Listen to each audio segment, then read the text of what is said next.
গণঅভ্যুত্থানের মাসপূর্তিতে রাজপথে ছাত্র জনতার ঢল। রাজধানী সহ সারা দেশে বৈষম্য বিরোধী আন্দোলনের শহীদি মার্চ, ক্ষমতার অপব্যবহারকারীদের রুখে দেওয়ার ঘোষণা। বিচার না হয় পর্যন্ত ফ্যাসিবাদী দল কোনো কার্যক্রম চালানোর সুযোগ পাবে না। উপদেষ্টা পরিষদের বৈঠকের সিদ্ধান্ত, জুলাই অভ্যুত্থানের স্মৃতি জাদুঘর হবে গণভবন।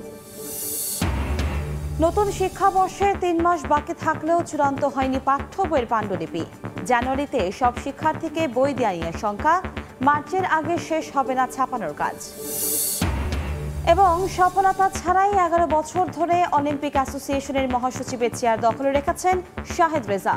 ক্রীড়াঙ্গনকে বাঁচাতে পদত্যাগের দাবি ক্রীড়াবিদ ও সংগঠকদের।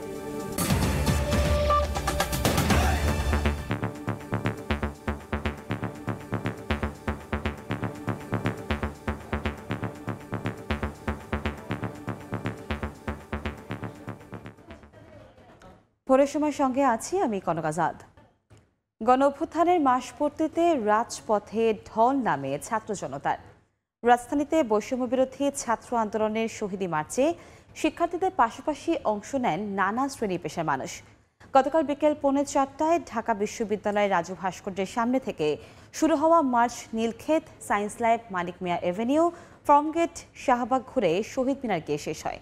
পরে সেখানে বক্তব্যে ক্ষমতার অপব্যবহারকারীদের রুখে দেওয়ার ঘোষণা দেন সমন্বয়করা।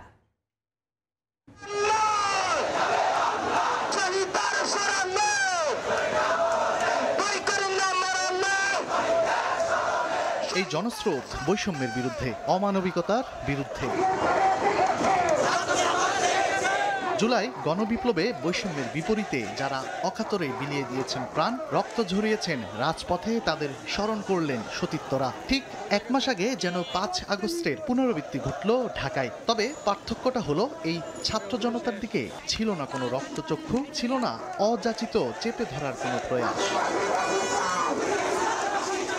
গণঅভ্যুত্থানের 1 মাস পূর্তিতে আহত ও নিহতদের স্মরণে বৈষম্য বিরোধী ছাত্র আন্দোলনের শহীদি মার্চ কর্মসূচি। বৃহস্পতিবার দুপুরের পরে ঢাকা বিশ্ববিদ্যালয়ের রাজু ভাস্কর্যের সামনে জড়ো হতে থাকেন রাজধানীর বিভিন্ন শিক্ষা প্রতিষ্ঠানের শিক্ষার্থীরা। 4:45টার দিকে শুরু হয় হারিয়ে যাওয়া সতীর্থদের স্মরণে এই যাত্রা। হাজারো শহীদের রক্তের বিনিময়ে আমরা এই স্বাধীনতা অর্জন করেছি। এই স্বাধীনতাকে রক্ষা করে আমাদের দায়িত্ব। আমরা স্বৈরাচার মুক্ত বাংলাদেশ গড়ার জন্য সবাই ঐক্যবদ্ধ। নীলক্ষেত, ধানমন্ডি, মানিক মিয়া এভিনিউ হয়ে ফার্মগেট কারওয়ান বাজার দিয়ে প্রদক্ষিণ করে শহীদি মার্চ। এ সময় শিক্ষার্থীরা ছাড়াও এতে যোগ দেন বিভিন্ন শ্রেণী পেশার নানা বয়সী মানুষ। আন্দোলনের এই কর্মসূচি রূপ নেয় আপামার ছাত্র জনতার সমাবেশে। অংশগ্রহণকারীরা বলছেন, নতুন বাংলাদেশকে সামনে এগিয়ে নিতে চান তারা। নিরীহ ছাত্রদের উপরে যারা গুলি বর্ষণ করেছে, আমার ব্যক্তিগত অভিমত কি, সমস্ত ছাত্র জনতার অভিমত একই হবে। তাদেরকে খুঁজে খুঁজে বের করে আইনের আওতায় এনে তাদের ফাঁসির দাবি করছি। আবু সাইদের রক্ত, মুগ্ধদের রক্ত যেন কখনো বৃথা না যায় এবং এই রাষ্ট্রে যেন কখনো এই স্বৈরাচারের পুনরুত্থান না ঘটে। যারা যেই দেশেই লুকিয়ে থাকুক তাদের বাংলাদেশে এনে যেন দৃষ্টান্তমূলক শাস্তি দেওয়া হয়। সন্ধ্যার পর শহীদি মার্চ বাংলা মোটর শাহবাগ মোড় হয়ে কেন্দ্রীয় শহীদ মিনারে গিয়ে শেষ হয়। এরপর সেখানে সংক্ষিপ্ত সমাবেশে বক্তব্য দেন বৈষম্য বিরোধী ছাত্র আন্দোলনের সমন্বয়করা। হুঁশিয়ারি দেন ক্ষমতার অপব্যবহারকারীদের রুখে দেওয়ার। আমাদেরকে ভাইরা রক্ত দিয়েছে, জীবন দিয়েছে, তাদের সেই স্পিরিট, সেই ছাত্র জনতার অভ্যুত্থানের চেতনা ধরে রাখতে যে কোনো দিন, যে কোনো সময় আমরাও রক্ত দিতে প্রস্তুত থাকবো। যারা আবার পুনর্গঠিত হচ্ছিল, আমরা আপনাদেরকে বলছি, আপনারা এই 5ই সেপ্টেম্বরকে মনে রাখে আপনারা পরবর্তী সিদ্ধান্ত নেবেন। সুশাসন নিশ্চিত না হওয়া পর্যন্ত আন্দোলন চালিয়ে যাওয়ার কথাও জানান শহীদি মার্চে অংশ নেয়া শিক্ষার্থীরা। তানভীর হাসান মেঘ, সময় সংবাদ, ঢাকা। জুলাই আগস্টে সংগঠিত হত্যাকাণ্ডের বিচার ও জবাবদিহিতা নিশ্চিত করাই অন্তর্বর্তী সরকারের প্রথম কাজ বলে বার্তা দিয়েছেন প্রধান উপদেষ্টা। ছাত্র জনতার অভ্যুত্থানের 1 মাস পূর্তিতে দেয়া বার্তায় ডক্টর ইউনূস আরও বলেছেন, শহীদদের আত্মত্যাগে উদ্বুদ্ধ হয়ে ইতিহাসের গতিপথ পরিবর্তন ও সূচনা করা হবে নতুন যুগের। পার হয়ে গেল ছাত্র জনতার অভ্যুত্থানে শেখ হাসিনার সরকারের পতনের 1 মাস। গণ অভ্যুত্থানের মাস পূর্তিতে বার্তা দিলেন অন্তর্বর্তী সরকারের প্রধান উপদেষ্টা ডক্টর মোহাম্মদ ইউনূস। কৃতজ্ঞতার ভাষায় এবং শ্রদ্ধাভরে স্মরণ করেন বিপ্লবের জন্য শত শত ছাত্র ও সর্বস্তরের মানুষের সর্বোচ্চ ত্যাগ। প্রত্যয় জানান শহীদদের আত্মত্যাগে উদ্বুদ্ধ হয়ে ইতিহাসের গতিপথ পরিবর্তন ও নতুন যুগের সূচনা করার।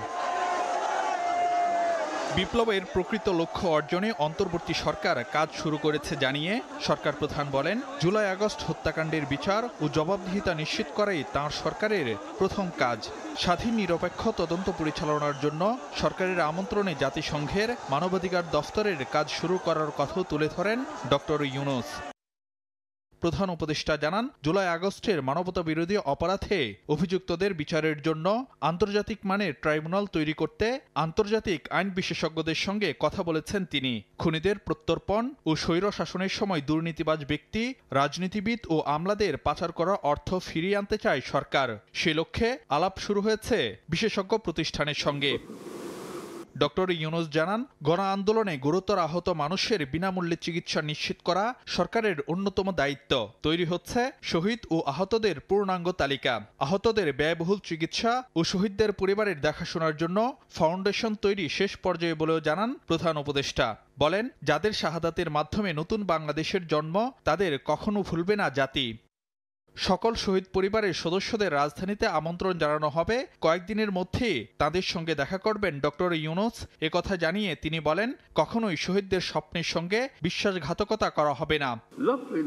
প্রধান উপদেষ্টা জানান, সংস্কার উদ্যোগে বিভিন্ন অংশীজনদের পাশাপাশি বিদেশি বন্ধুদের সমর্থন অভিভূত করছে তাঁর সরকারকে।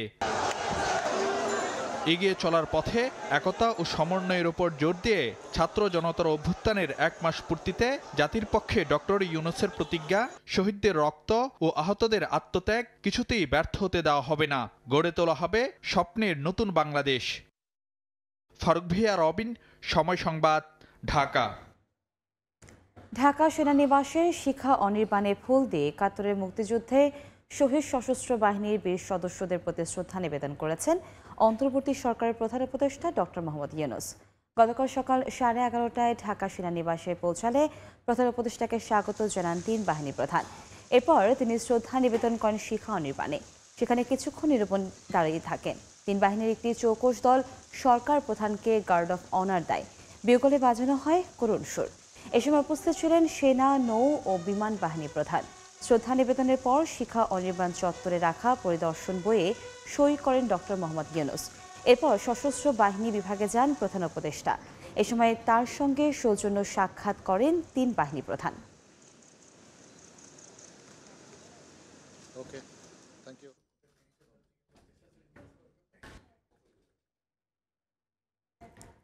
বাংলাদেশের অন্তর্বর্তীকালীন সরকারের প্রধান উপদেষ্টা ডক্টর মোহাম্মদ ইউনূসকে অভিনন্দন জানিয়েছে ১৯৮ বিশ্ব নেতা। তাদের মধ্যে আছেন সাবেক মার্কিন প্রেসিডেন্ট বারাক ওবামা সহ ৯২ নোবেল জয়ী। বাংলাদেশের জন্য শান্তি ও সাফল্য কামনা করেন বিশ্ব নেতারা। এদিকে ভারতের সংবাদ মাধ্যম পিটিআইকে দেওয়া সাক্ষাৎকারে ডক্টর ইউনূস সাবেক প্রধানমন্ত্রী শেখ হাসিনার বিষয়ে অসন্তোষ প্রকাশ করেন। বলেন, শেখ হাসিনাকে দেশে ফেরানোর অনুরোধ না জানানো পর্যন্ত তাকে চুপ থাকতে হবে। বিশ্ব নেতাদের অভিনন্দনে ভাসছেন বাংলাদেশের অন্তর্বর্তীকালীন সরকারের প্রধান উপদেষ্টা ডক্টর মোহাম্মদ ইউনূস। তার নেতৃত্বের প্রতি দৃঢ় সমর্থন জানিয়ে বিবৃতি দিয়েছেন ১৯৮ বিশ্ব নেতা, যাদের মধ্যে আছেন সাবেক মার্কিন প্রেসিডেন্ট বারাক ওবামা সহ ৯২ নোবেল জয়ী। বিশ্ব নেতাদের দেয়া এ সংক্রান্ত বিবৃতি বুধবার প্রকাশিত হয়। এটি অনলাইনে সংবাদ বিজ্ঞপ্তি আকারে প্রকাশ করা হয়েছে। এছাড়া মার্কিন প্রভাবশালী পত্রিকা ওয়াশিংটন পোস্ট বিজ্ঞাপন আকারে বিবৃতিটি প্রকাশ করেছে। বিবৃতিতে স্বাক্ষরকারী ব্যক্তিরা বলেন, তারা বাংলাদেশের নতুন অন্তর্বর্তী সরকারের প্রধান উপদেষ্টা, শান্তিতে নোবেল জয়ী ডক্টর মোহাম্মদ ইউনূসকে অভিনন্দন ও আন্তরিক শুভেচ্ছা জানাতে পেরে উচ্ছ্বসিত। বিশ্ব নেতারা আরও বলেন, বাংলাদেশের অন্যান্যদের মতো অধ্যাপক ইউনূসও স্বৈর শাসনের একজন ভুক্তভোগী। একটি গণতান্ত্রিক ও শিক্ষার্থীদের নেতৃত্বাধীন বিক্ষোভের শক্তির প্রতি তারা ধন্যবাদ জানান। বিবৃতিতে বলা হয়, বাংলাদেশ এখন দ্বিতীয় স্বাধীনতা উপভোগ করছে, আর এখন জাতি হিসেবে বাংলাদেশিদের সামনে বিপুল সম্ভাবনা পূরণের সুযোগ রয়েছে। সামনের দিনগুলোতে বাংলাদেশের জনগণের শান্তি ও সাফল্য কামনা করেন তারা।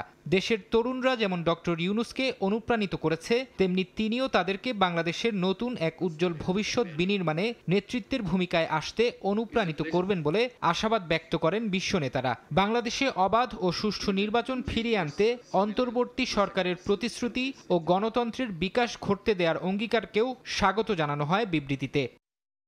এদিকে ভারতের সংবাদ মাধ্যম পিটিআইকে দেয়া সাক্ষাৎকারে ডক্টর ইউনূস সাবেক প্রধানমন্ত্রী শেখ হাসিনার বিষয়ে অসন্তোষ প্রকাশ করেন। বলেন, ঢাকা শেখ হাসিনার প্রত্যর্পণের অনুরোধ না করা পর্যন্ত উভয় দেশের অস্বস্তি রোধ করতে তাকে অবশ্যই নীরব থাকা উচিত। ফারহাদ চৌধুরী, সময় সংবাদ। গণহত্যার বিচার শেষ না হওয়া পর্যন্ত ফ্যাসিবাদী দল কোনো কার্যক্রম চালাতে পারবে না। উপদেষ্টা পরিষদের বৈঠকে সিদ্ধান্ত নেওয়া হয়।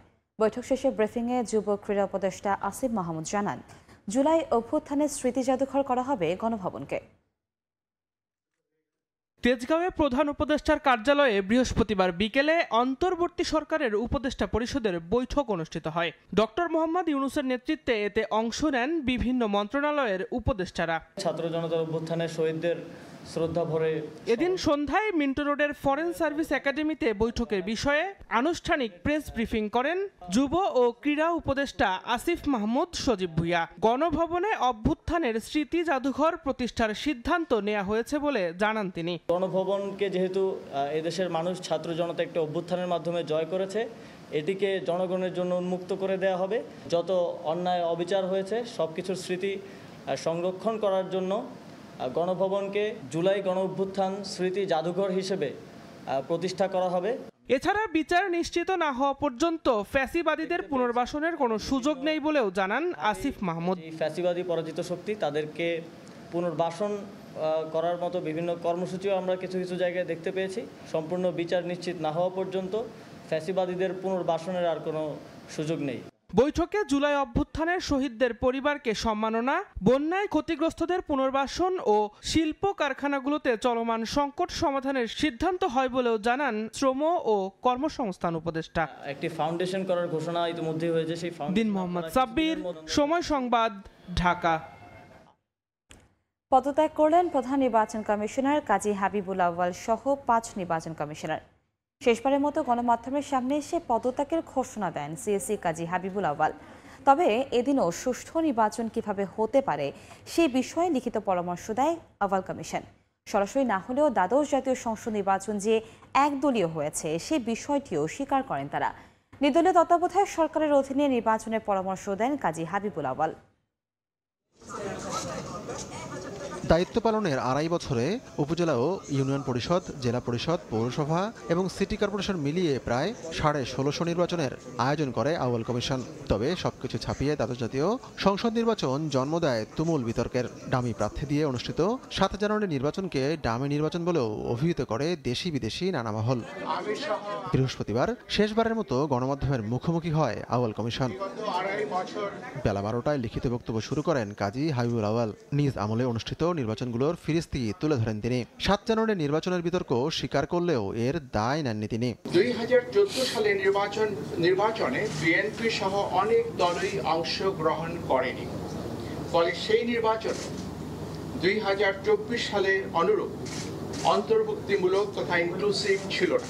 নির্বাচন দলের ভেতরেই হয়েছে, মধ্যে হয়নি, উইদিন হয়েছে, বিটুইন হয়নি। দলীয়ভাবে ইনক্লুসিভ না হওয়ার কারণে নির্বাচন বিতর্কিত হয়েছে।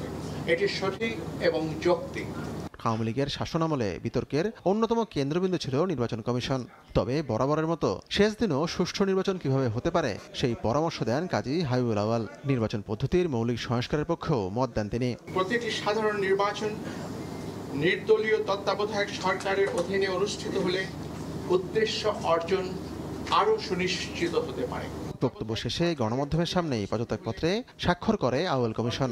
সে সময় হাবিবুল আউয়ালের সঙ্গে 2 জন কমিশনার থাকলেও রাশেদা সুলতানা ও আনিসুর রহমান সংবাদ সম্মেলনে হাজির হননি।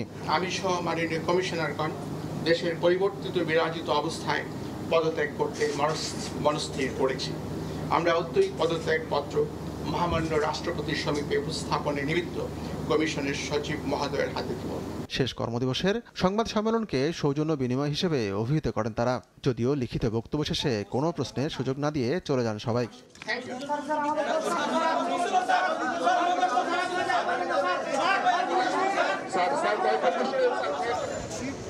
একযোগে সকল সদস্যের পদত্যাগ বাংলাদেশের নির্বাচন কমিশনের ইতিহাসে নজিরবিহীন ঘটনা। পদত্যাগের পরপরই এই ভবন থেকে বেরিয়ে যান আউয়াল কমিশনের সদস্যরা। অনেকে ধাওয়া করেন বিদায়ী কমিশনারদের। আইন শৃঙ্খলা বাহিনীর তৎপরতায় এ যাত্রায় নিরাপদেই আগারগাঁও ত্যাগ করে আউয়াল কমিশন। আতিকুর রহমান তামাল, সময় সংবাদ, ঢাকা। নতুন শিক্ষাবর্ষ শুরু হতে মাত্র ৩ মাস সময় বাকি থাকলেও এখনও চূড়ান্ত হয়নি পাঠ্য বইয়ের পাণ্ডুলিপি। শুধু তাই নয়, কয়েকটি শ্রেণীতে হয়নি টেন্ডারও। এখনও বই ছাপা শুরু না হওয়ায় জানুয়ারিতে শিক্ষার্থীদের হাতে বই পৌঁছানো নিয়ে তৈরি হয়েছে শঙ্কা। মুদ্রণ সংশ্লিষ্টরা বলছেন, বছরের শুরুতে কিছু বই পৌঁছানো সম্ভব হলেও সব বই ছাপা শেষ হতে মার্চ পর্যন্ত সময় লাগবে। তবে চ্যালেঞ্জ থাকলেও যথাসময়ে বই পৌঁছানোর চেষ্টা চলছে বলে জানিয়েছে পাঠ্যপুস্তক বোর্ড।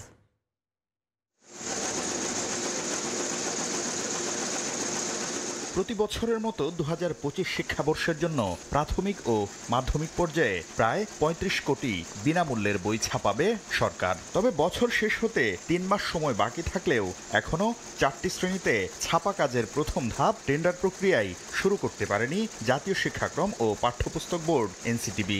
6টি শ্রেণীর টেন্ডার প্রক্রিয়া শেষ হলেও পাণ্ডুলিপি চূড়ান্ত না হওয়ায় বই ছাপার কাজ শুরু করা সম্ভব হচ্ছে না।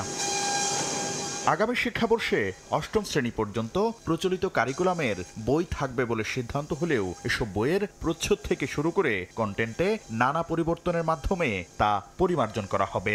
আর 9ম ও 10ম শ্রেণীর শিক্ষার্থীদের পুরনো কারিকুলামের বই দেওয়ার কথা বলা হলেও তাতেও আসবে নানা পরিবর্তন। আর মাধ্যমিকে বিজ্ঞান, ব্যবসায় শিক্ষা ও মানবিক বিভাগ আবার চালু হওয়ায় বাড়ছে বইয়ের সংখ্যাও। জাতীয় শিক্ষাক্রম ও পাঠ্যপুস্তক বোর্ড বলছে, চ্যালেঞ্জ থাকলেও শিক্ষার্থীদের হাতে সময় মতো বই পৌঁছাতে সর্বোচ্চ চেষ্টা করা হচ্ছে। মুদ্রণ সংশ্লিষ্টরা সচেষ্ট হলে এই সময়েই কাজ শেষ করা সম্ভব বলে মনে করছে বোর্ড। কিছুটা চ্যালেঞ্জ আছেই, তারপরে আমার ধারণা আমরা যদি সম্মিলিতভাবে ওনারা যেরকমভাবে বললেন যে রাষ্ট্রের স্বার্থে সকলে যদি একযোগে কাজ করে, দিনরাত কাজ করে, আমার ধারণা যে এগুলি সেই সমস্যাগুলি সমাধান করা সম্ভব। তবে মুদ্রণ ব্যবসায়ীরা বলছেন ভিন্ন কথা।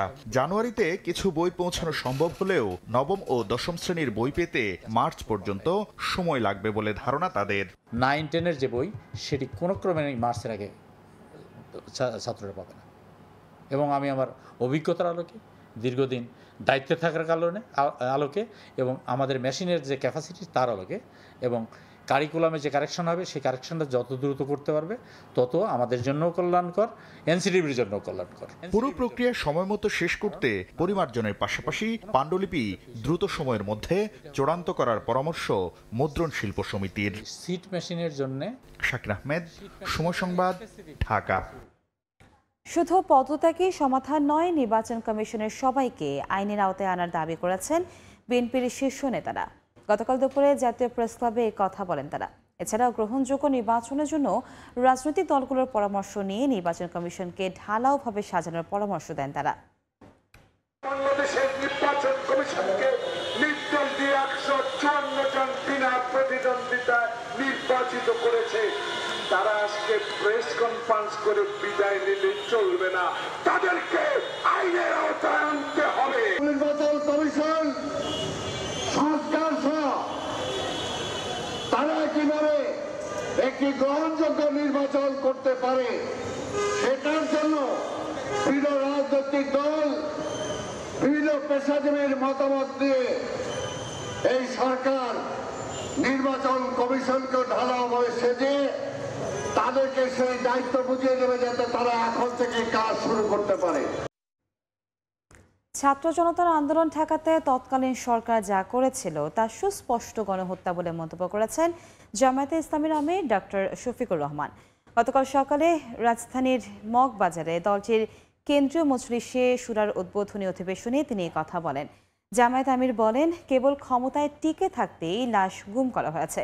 এই গণহত্যা যারা চালিয়েছে তাদের অবশ্যই বিচারের আওতায় আনতে হবে। জামায়াতের নেতাকর্মীদের ওপর নানাভাবে জুলুম করা হয়েছে অভিযোগ করে তিনি বলেন, আইন হাতে তুলে নেবে না কেউ, তবে সুনির্দিষ্ট ঘটনা মামলা হবে, দোষীদের সাজা পেতে হবে।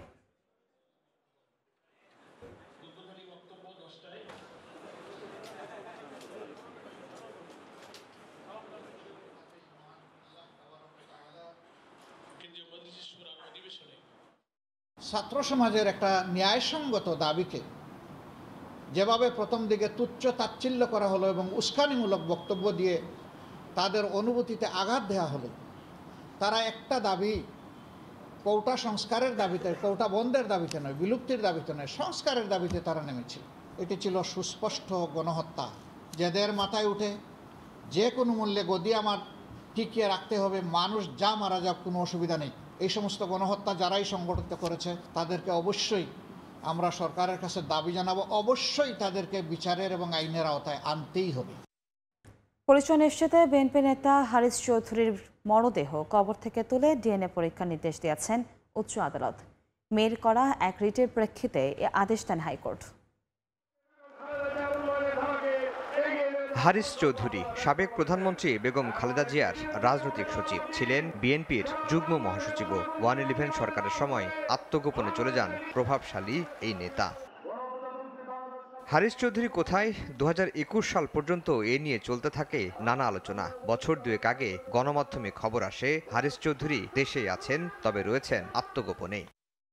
কিছুদিন পর গণমাধ্যমে আরেকটি খবর আসে, 2021 সালের 3 সেপ্টেম্বর মারা গেছেন হারিস চৌধুরী। তিনি রাজধানীর পান্থপথের একটি বাসায় মাহমুদুল হাসান নামে বসবাস করতেন। সাভারের একটি মাদ্রাসার কবরস্থানে মাহমুদুল হাসান নামেই দাফন করা হয় হারিস চৌধুরীকে।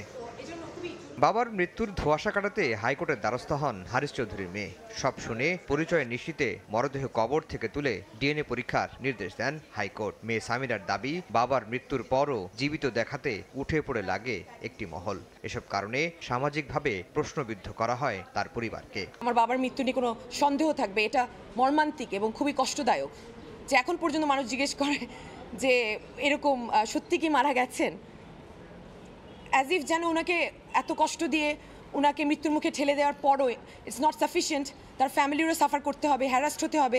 আইনজীবী বলছেন, হারিস চৌধুরী একজন বীর মুক্তিযোদ্ধা, সেই কারণে যথা পরিচয়ে প্রাপ্য সম্মান দিয়ে ফের দাফন করা উচিত। তৎকালীন সরকারের আইন শৃঙ্খলা বাহিনীর প্রেসারে ওনার মৃত্যুর বিষয়টি ধামাচাপা দিয়ে ওনাকে জোরপূর্বক ঢাকার অদূরে সাভারে একটি মাদ্রাসার প্রাঙ্গণে কবর দিতে বাধ্য করা হয় এবং গভর্নমেন্ট সেই সময়ে ওনার প্রকৃত পরিচয় অনুযায়ী কোনো ডেথ সার্টিফিকেটও দেয় নাই। একজন মুক্তিযোদ্ধা হিসাবে ওনার যে প্রাপ্য সম্মানটুকু ছিল সেটিও দেয় নাই। হারিস চৌধুরী মেয়ে আরও জানান, বাবার 11 বছর আত্মগোপনে থাকার সময় নানা রকম নির্যাতনের মধ্য দিয়ে যেতে হয়েছে তার পরিবারকে। আফজাল হোসেন, সময় সংবাদ, ঢাকা। দুই শিক্ষার্থী নিহতের ঘটনায় শেখ হাসিনাকে প্রধান আসামি করে আন্তর্জাতিক অপরাধ ট্রাইব্যুনালের তদন্ত সংস্থায় আরও 2টি অভিযোগ দায়ের হয়েছে। 20 জুলাই সাভারে পুলিশের গুলিতে নিহত হন আহনাফ আবির আশরাফুল্লাহ। 5 আগস্ট রাজধানীর উত্তরায় পুলিশের গুলিতে নিহত হন সাইফুল ইসলাম শেকুল। বৃহস্পতিবার দুই শিক্ষার্থীর পরিবার বাদী হয়ে আইনজীবীর মাধ্যমে ট্রাইব্যুনালের তদন্ত সংস্থায় অভিযোগ 2টি দাখিল করেন।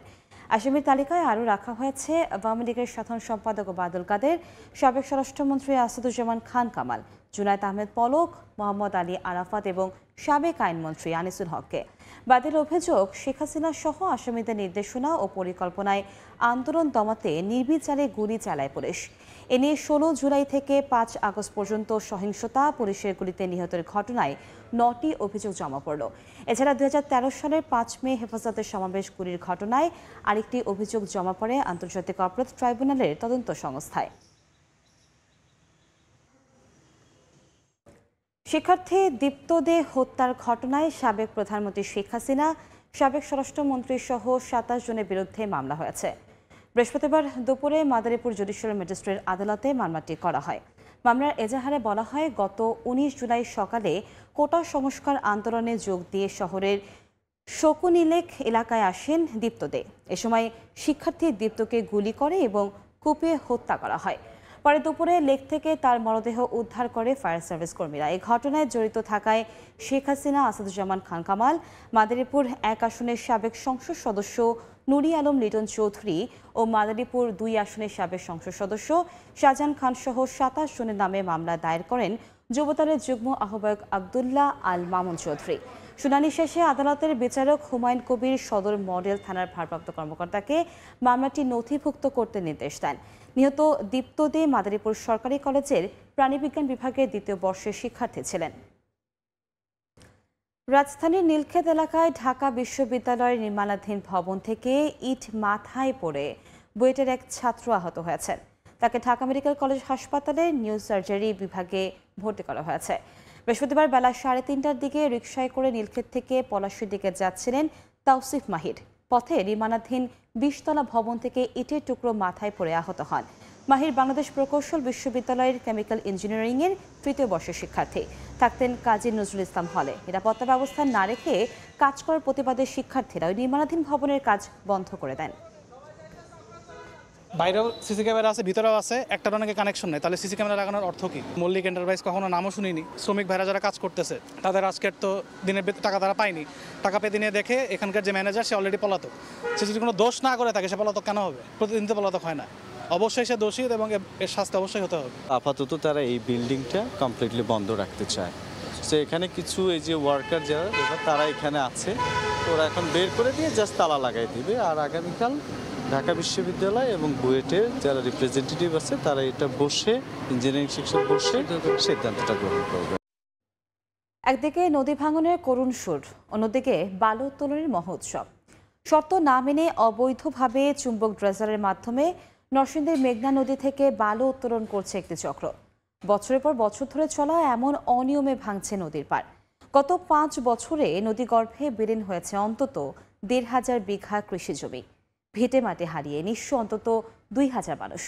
মাহমুদুল হাসান মাহফুজের ছবিতে আশিকুর রহমান পিয়ালের পাঠানো রিপোর্ট।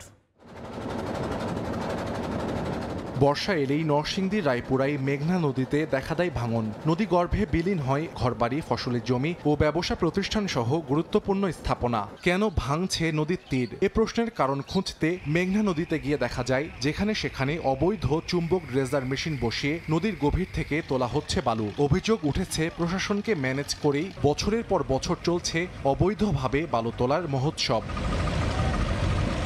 চলতি বছরের শুরুতে 14.5 কোটি টাকায় 1 বছরের চুক্তিতে রায়পুরা উপজেলার কাতলারচর বালু মহালটি ইজারা নেয় মেসার্স হাজী আশরাফ হোসেন সরকার ট্রেডার্স। অভিযোগ উঠেছে বালু তুলতে নির্দিষ্ট জায়গা নির্ধারণ করে দেয়া হলেও সীমানা অতিক্রম করে 40টি স্থানে ড্রেজার দিয়ে তোলা হচ্ছে বালু। তবে কাটিং মেশিনের বৈধতা থাকলেও বালু উত্তোলনে ব্যবহার করা হচ্ছে অবৈধ চুম্বক মেশিন, যা দিয়ে দৈনিক 1/2 কোটি টাকার বালু তুলছে ইজারাদাররা। এতে ভাঙন ঝুঁকিতে পড়েছে নদী তীরবর্তী আব্দুল্লাহ চর, মাঝের চর ও শাহের খোলা সহ বেশ কয়েকটি এলাকা। স্থানীয়রা বলছেন প্রশাসনকে ম্যানেজ করেই চলছে বালু তোলার এমন মহোৎসব।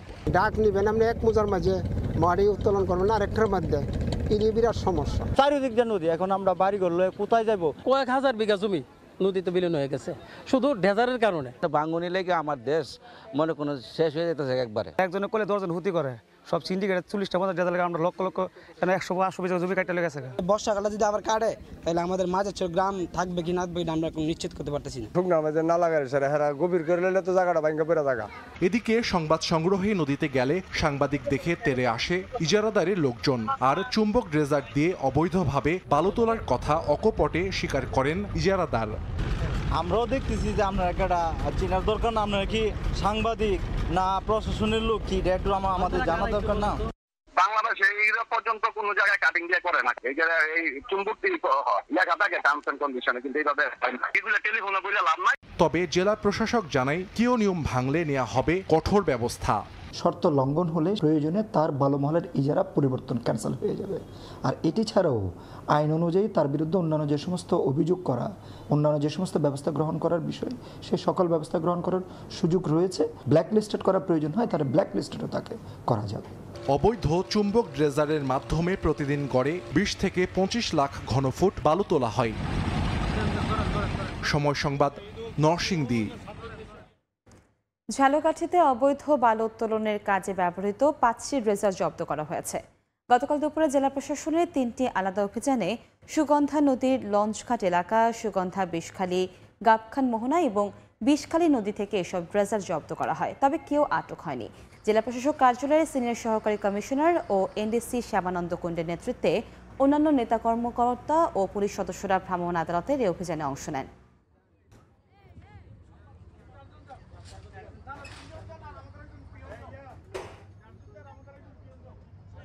দেশের সার্বিক পরিস্থিতি বিবেচনায় আলু, পেঁয়াজ ও কীটনাশকের উপর থেকে আমদানি শুল্ক কমিয়েছে জাতীয় রাজস্ব বোর্ড এনবিআর।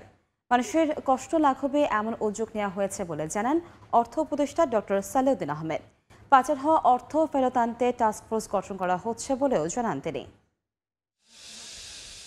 গত জুলাই মাসের শুরু থেকে আগস্টের প্রথম সপ্তাহ পর্যন্ত ছাত্র জনতার আন্দোলনে দেশে পণ্য পরিবহন ব্যবস্থা মারাত্মক অচলাবস্থা সৃষ্টি হয়, যা এখনও পুরোপুরি স্বাভাবিক অবস্থায় আসেনি। এদিকে দেশের উত্তর পূর্বাঞ্চলে চলমান বন্যা পরিস্থিতির কারণেও পণ্য পরিবহন ব্যাহত হচ্ছে। এর ফলে আলু, পেঁয়াজ সহ নিত্য প্রয়োজনীয় পণ্যের দাম নিয়ন্ত্রণ সম্ভব হয়নি। এ অবস্থায় সার্বিক পরিস্থিতি বিবেচনায় প্রয়োজনীয় ব্যবস্থা নিতে সংশ্লিষ্ট মন্ত্রণালয়ের পক্ষ থেকে জাতীয় রাজস্ব বোর্ডকে অনুরোধ জানানো হয়। অবশেষে বৃহস্পতিবার আলুর আমদানি শুল্ক 10% কমিয়ে 15% করার পাশাপাশি 3% নিয়ন্ত্রণমূলক শুল্ক তুলে দিয়েছে এনবিআর। একই সঙ্গে পেঁয়াজ আমদানিতে বিদ্যমান 5% নিয়ন্ত্রণমূলক শুল্ক প্রত্যাহার করা হয়। আলু, পেঁয়াজের এই শুল্ক সুবিধা বহাল থাকবে 30 নভেম্বর পর্যন্ত। এছাড়া কৃষকের উৎপাদন সহযোগিতার লক্ষ্যে কীটনাশক আমদানির উপরও শুল্ক 25% থেকে কমিয়ে 5% করা হয়েছে। বৃহস্পতিবার দুপুরে সচিবালয়ে এ বিষয়ে অর্থ উপদেষ্টা ডক্টর সালেউদ্দিন আহমেদ বলেন, ভোক্তাদের ভোগান্তি কমাতেই সরকার বিভিন্ন পণ্যের উপর থেকে আমদানি শুল্ক কমানোর সিদ্ধান্ত নিয়েছে। জিনিসপত্রের দাম অনেকগুলো কারণে বেড়ে গেছে। আলু আর পেঁয়াজের ইসে কমিয়ে দিয়েছি, ওগুলি যদি এনশিওর করে বিষয়ে মাছ, মাংস, ডিম, এগুলো ওদিন কথা বলেছি। আমরা বাজার মনিটর করার কথা বলেছি। কোনো ক্রমেই জানি ওরা ইনপুট বেড়ে যায়, ফিডের দাম বেড়ে যায়, ওটার ইফেক্টটা যেন কোনো ক্রমে নেতিবাচক বিষয়টা ভোক্তার উপর না পড়ে। এদিকে খেলাপি ঋণের বিষয়ে ব্যবস্থা নেয়া, ব্যাংক পুনর্গঠন সহ বিভিন্ন ক্ষেত্রে পদক্ষেপ নেয়ার পাশাপাশি দেশ থেকে পাচার হওয়া অর্থ ফেরত আনতে টাস্কফোর্স গঠনের কথা জানান অর্থ উপদেষ্টা। খেলাপি ঋণের ব্যাপারে অ্যাকশন নেওয়া হচ্ছে। যেসব ব্যাংকের প্রবলেম ছিল ওসব ব্যাংকের আপনারা দেখছেন রিঅর্গানাইজ করা হচ্ছে।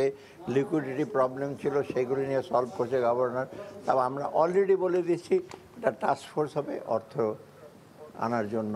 অন্তর্বর্তীকালীন সরকারের পদক্ষেপে এসব পরিবর্তন ক্রমেই দৃশ্যমান হবে বলেও মনে করেন অর্থ উপদেষ্টা। প্রসূন আশিস, সময় সংবাদ, ঢাকা। জুলাই আগস্টে তৎকালীন আওয়ামী লীগ সরকারের দেয়া দফায় দফায় কারফিউ ও সাধারণ ছুটিতে বন্ধ হয়ে যায় নারায়ণগঞ্জের পোশাক শিল্প কারখানা। ব্যবসায়ী সংগঠনের তথ্যমতে এ সময় বন্ধ থাকায় পোশাক রপ্তানি খাতে $2 বিলিয়ন ক্ষতি হয়েছে।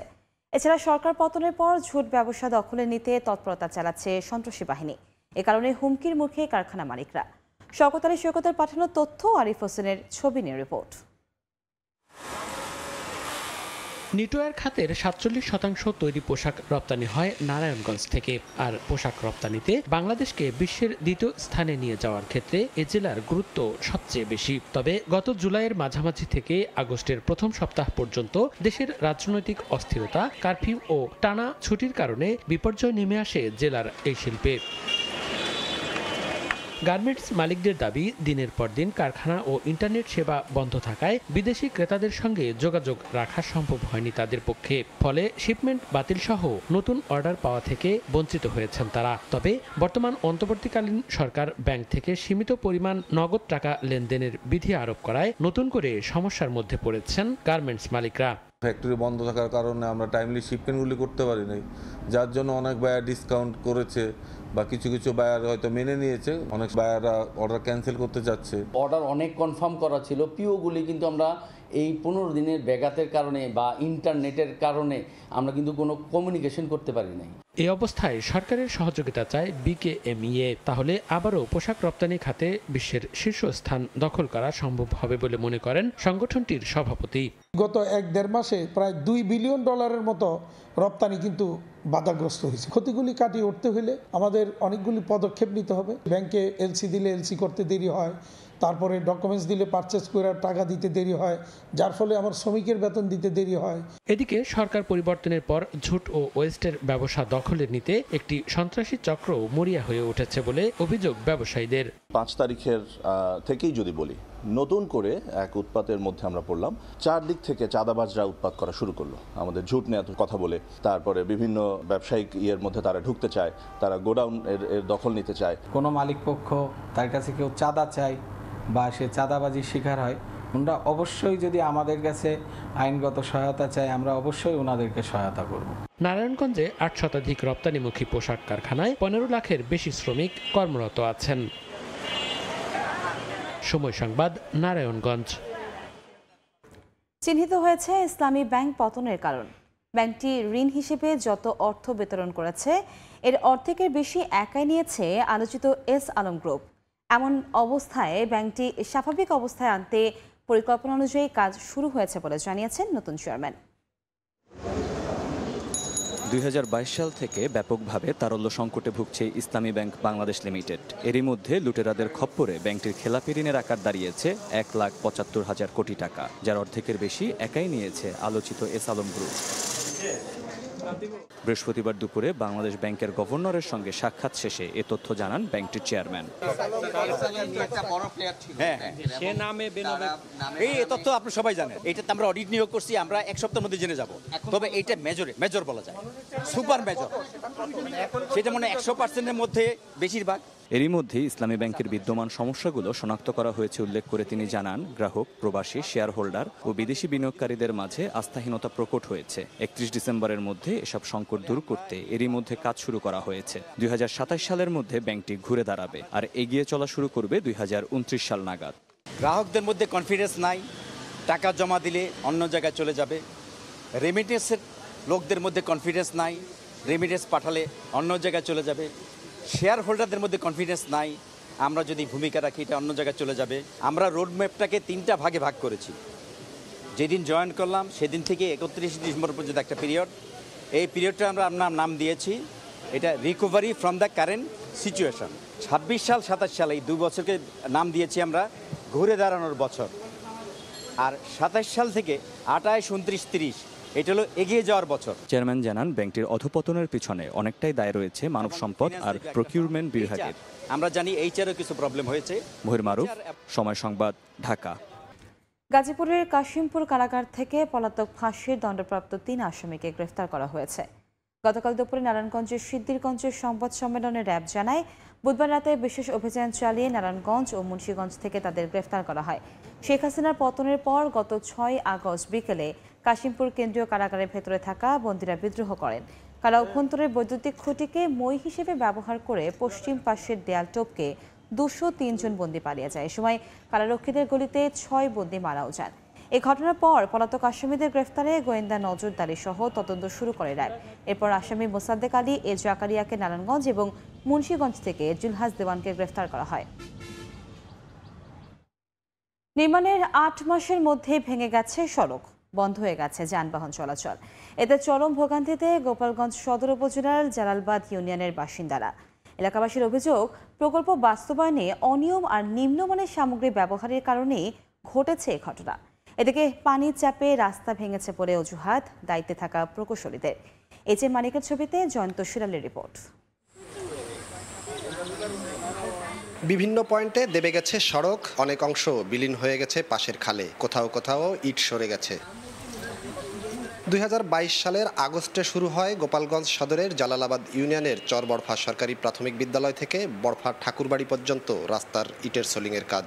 2023 সালের এপ্রিলে শেষ হওয়ার কথা থাকলেও কাজ শেষ হয় ডিসেম্বরে। 8 মাসের মধ্যেই বৃষ্টিতে ভেঙে পাশের খালে পড়েছে সড়কের বেশিরভাগ ইট, এমনকি প্রায় নিশ্চিহ্ন হয়ে গেছে সড়কের গাইড ওয়ালও। এলাকাবাসীর অভিযোগ, প্রকল্প বাস্তবায়নে অনিয়ম আর নিম্নমানের সামগ্রী ব্যবহারের কারণেই ঘটেছে এমন ঘটনা। বন্ধ হয়ে গেছে যানবাহন চলাচল। রাস্তা তো পুরাই নেমে গেছে, এই এলাকার মানুষের চলাচলের জন্য বিশাল অসুবিধা হচ্ছে। এই জায়গায় টাকা পয়সা খাইয়ে গেছে, অফিসাররা কোনো কাজ করে নাই, বালু দেশে ডলন কাজিয়ে ডলে নাই। 3 নম্বর ইটে নিয়ে কাজ করছে, সিমরা একবার বাধা দিয়েছিল, সে বাধা নাই। এই মাস 3 আগে কাজটা 3 মাস হয়নি এখনো, কাজ দেওয়া করে চলে গেছে, এইভাবে এরপরে এই অবস্থা হয়ে গেছে। যা করছে সব ভাঙ্গে সিঙ্গে গেছে। ঠিকমতো করতো, বেঁধে দিত, 4 সাইডে মাটি দিত, তাহলে এই রাস্তাটা এরকম হইতো না।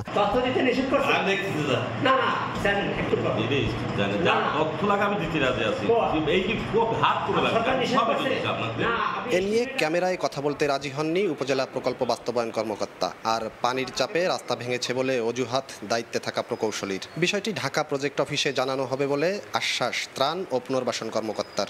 আমাদের মধ্যে আমরা এখন ডিজাইন যখন কাজ করেছে আমরা পাইনি। ভেঙে খালের ভিতরে গেল এটা পানি প্রচন্ড চাপ থাকার কারণে মাটি দিয়ে কাজ, মাটি পাশ থেকে ধুয়ে গেছে, এই জন্য বসে গেছে। যদি কোনো রাস্তার সমস্যা হয় তাহলে এটা ঢাকা প্রজেক্ট অফিস এবং কনসালটেন্ট অফিসকে অবহিত করা হবে এবং পরবর্তীতে তারা যে ব্যবস্থা নেয় সেই অনুযায়ী বাস্তবায়ন করা হবে। 1,15,00,000 টাকা ব্যয়ে 1350 মিটার দীর্ঘ সড়কটি নির্মাণ করে দুর্যোগ ও ত্রাণ ব্যবস্থাপনা অধিদপ্তর। জয়ন্ত শিরালী, সময় সংবাদ, গোপালগঞ্জ। 4 বছরও শেষ হয়নি টাঙ্গাইলের সখীপুরের কালিদাস করটিয়াপাড়া সড়কের 25 মিটার গার্ডার ব্রিজের নির্মাণ কাজ। এতে চরম ভোগান্তিতে 5 ইউনিয়নের হাজারো মানুষ। তবে নানা জটিলতার অজুহাত এলজিইডির। কাদি তালুকদারের পাঠানো তথ্য, রাশেদ খানের ছবির রিপোর্ট। খালের ওপর নির্মাণাধীন সেতু, পাশের সরু সড়ক ও কাঠের সাঁকো দিয়ে ঝুঁকি নিয়ে চলাচল করছে মানুষ ও হালকা যানবাহন। 2019-20 অর্থ বছরে টাঙ্গাইলের সখীপুর উপজেলার কালিদাস করটিয়াপাড়া সড়কের কাকড়াজোড়া এলাকায় শুরু হয় 25 মিটার গার্ডার ব্রিজের নির্মাণ কাজ। 1 বছরের মধ্যে কাজ শেষ করার কথা থাকলেও ঠিকাদার ব্যর্থ হয়। স্থানীয় আরেকজন ঠিকাদারকে সাব কন্ট্রাক্টে কাজ দেয়া হলে এখনও তা শেষ হয়নি। তবে চলাচল স্বাভাবিক রাখতে স্থানীয়দের উদ্যোগে পাশেই বিকল্প একটি রাস্তা তৈরি করা হলেও ব্যাহত হচ্ছে পণ্য ও ভারী যান চলাচল। 4 বছরেও সেতু নির্মাণ শেষ না করায় ভোগান্তিতে এলাকাবাসী। অনেক বৃদ্ধ লোক আছে, বাচ্চা নিয়ে মহিলারা যাতায়াত করতেই পারছে না। এই রাস্তাটা খুবই গুরুত্বপূর্ণ, অনেক মানুষের চলাচল, শুধু এই ব্রিজের কারণে খুব ভোগান্তি। স্কুল, কলেজের, মাদ্রাসার ছাত্রছাত্রীরা আসা যাওয়া খুবই অসুবিধা। এ নিয়ে ঠিকাদারি প্রতিষ্ঠানের সঙ্গে যোগাযোগের চেষ্টা করলেও সম্ভব হয়নি। তবে 3 মাসের মধ্যেই নির্মাণ কাজ শেষ করার আশ্বাস এলজিইডির। প্রথমে আমরা ডাইভারশন করছিলাম, ওই যে অতিরিক্ত ঢলে সেই ডাইভারশনটা ভেঙে গেছে, তারপরে টেম্পোরারি 2 বার করা হয়েছে। জনদুর্ভোগ যেটা আছে আশা করি 2-3 মাসের মধ্যেই শেষ হয়ে যাবে। সেতুটি নির্মাণে ব্যয় ধরা হয়েছে প্রায় 2,28 লাখ টাকা। সময় সংবাদ, টাঙ্গাইল। ছুটির দিন ভোর থেকে মুন্সিগঞ্জের মীরকাদি মাছের আড়তে ইলিশের বেচাকেনা জমে উঠেছে। এ বিষয়ে বিস্তারিত জানাতে এই মুহূর্তে সেখানে আছেন রিপোর্টার নাসিরউদ্দিন উজ্জ্বল। আমরা সরাসরি যাচ্ছি তার কাছে। উজ্জ্বল, শরতের বৃষ্টি স্নাত ভোরেই কিন্তু এই মাছের হাটে বেচাকিনি ভিড় পড়েছে এবং এখানে বিভিন্ন অঞ্চল থেকে কিন্তু পাইকাররা এসছেন এবং মাছ নিয়ে এসছেন এবং এই যে স্থানীয় যেসব খাল বিলের মাছ ছাড়াও কিন্তু উপকূলীয় জেলাগুলো থেকেও এখানে মাছ এসছে এবং আপনারা দেখছেন যে রূপালী ইলিশের যে অনেক বড় পসরা বসেছে এবং সেখানে কিন্তু নানা সাইজের ইলিশ রয়েছে। তার মধ্যে কিন্তু 1.5 কেজি ওজনের যে ইলিশগুলো সেগুলো কিন্তু দাম হাঁকা হচ্ছে 1800 টাকা কেজি দরে এবং ছোট আকারের ইলিশ কিন্তু 400 টাকা কেজি, এরপরে 500, 600, 800, 1100 এবং 1500 টাকা কেজিতেও ইলিশ বিক্রি হচ্ছে এবং এই যে যারা বিক্রেতা তারা কিন্তু দাবি করছেন পদ্মার ইলিশ, কিন্তু এখানে কিন্তু যারা ক্রয় করতে এসছেন তাদের দাবি এগুলো উপকূলীয় ইলিশ, সেগুলিকে পদ্মার ইলিশ বলে চালিয়ে দেওয়ার চেষ্টা হচ্ছে। তবে ছুটির দিনের কারণে কিন্তু একদিনের ব্যবধানে কেজিতে 200 টাকা বেড়ে গিয়েছে এবং আজকে যে এই শরতের যে ভোরটিতে এক পশলা বৃষ্টিতে কিন্তু পুরো এলাকায় একেবারে পানি জমেছে এবং খোলা আকাশের নিচে যে ধলেশ্বরী তীরের এই হাট, এটি কিন্তু শতাব্দী প্রাচীন, প্রায় 1.5 একর জমির উপরে এই হাটটি কিন্তু এখানে খোলা আকাশের নিচে থাকবার কারণে এবং ড্রেনেজ সিস্টেম না থাকবার কারণে কিন্তু নানা রকম চ্যালেঞ্জ তৈরি হয়েছে এবং এখানকার যারা আড়তদার রয়েছেন, আড়তদার সমিতির সঙ্গে রয়েছেন, তারা বলছেন যে প্রতিদিন 2 থেকে 3 ঘন্টায় এই 45 আড়ত ঘিরে কিন্তু কোটি টাকার মাছ বেচা কিনা হয়।